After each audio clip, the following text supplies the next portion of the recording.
Hey guys, welcome back to some more AFK Arena. Today we're over on our test server. That is right guys, patch notes 1.94 are up, which means we might be getting a new hero. We just got the awakened version of Brutus, and looking at it, added a new Heroes of Espria season, which it looks like there is no hero.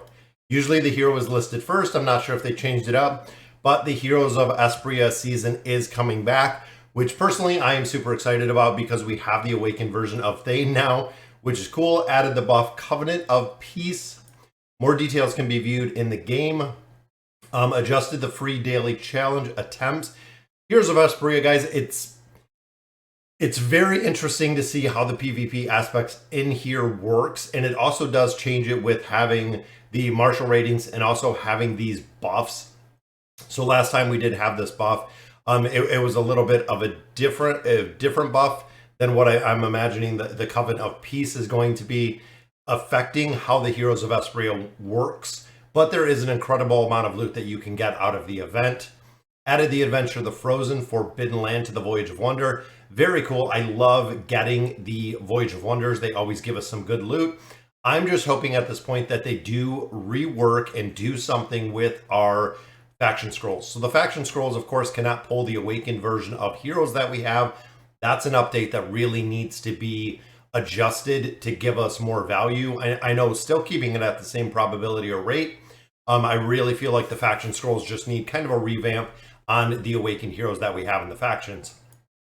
Added the Fractured Gallery to the Wandering Bloom, which can be unlocked by completing 3350.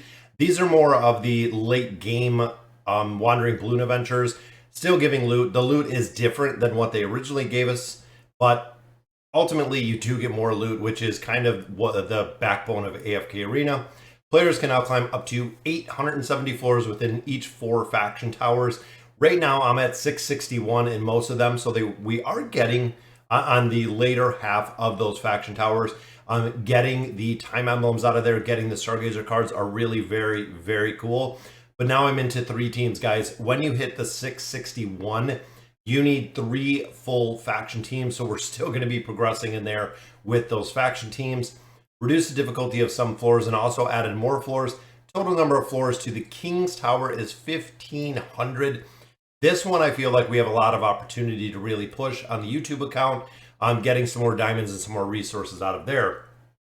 Reduce the difficulty of certain floors between 540 and 560 of the Celestial Sanctum, and added more floors, bringing it to 580. Updated some bosses in the Hellscape. Now this is going to change the Cursed Realm as follows, or the Twisted Realm. The Unhinged, the boss from Twisted Realm and Cursed Realm, are replaced with the Dune Destroyer.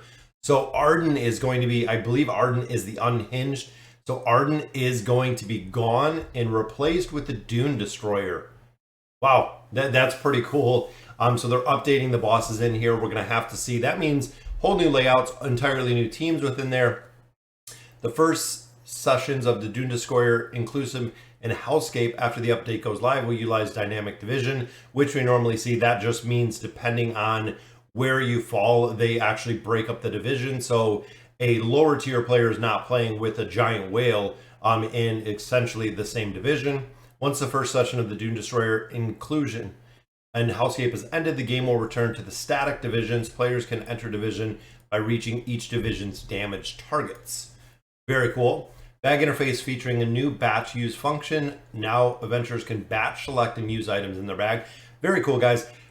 AFK Arena has always focused on and always kind of changed up the quality of life, and that is what making things easier in here, even though it might not be something that we need or something that we are looking for.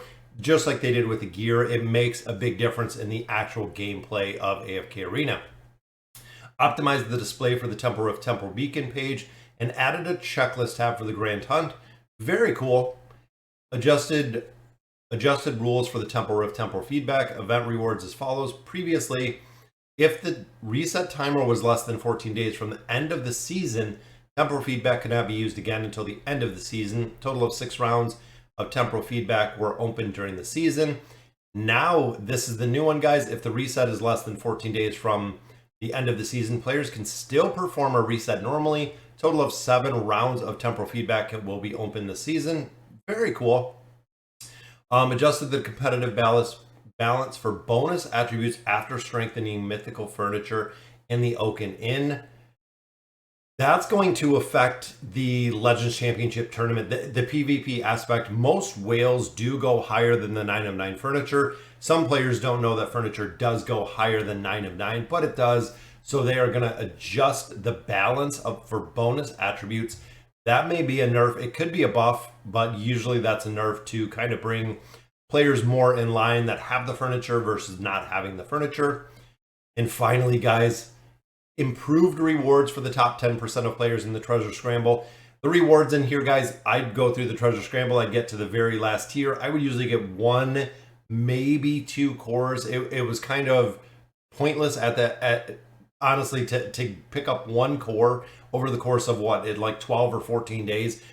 Didn't really make sense to be pushing, spending the time and effort building your team, adjusting your teams in there to get 1 core and not really much of anything else. I think this needs to be affected by all, that they need to improve the rewards for everybody within there.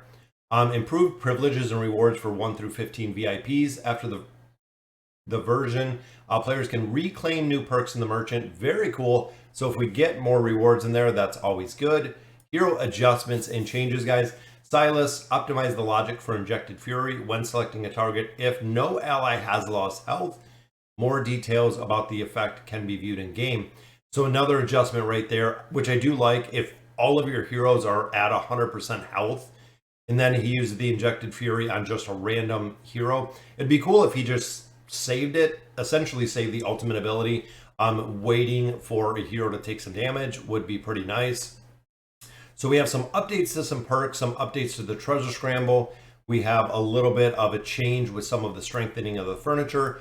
Temple Rift just seems like it's just getting a little bit of a rework, kind of a physical facelift with the quality of life. The bag we're definitely going to have to check out. Then, of course, the big news, guys, Dune Destroyer is coming permanently. The Unhinged will be gone and will be replaced by the Dune Destroyer in there. More levels within all 3 of our tower, or all, 4, 5, 6, 7 of our towers in there.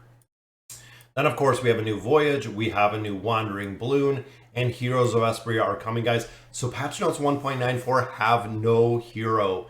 So I know, a lot of players are always upset that there's so many heroes coming out so quick.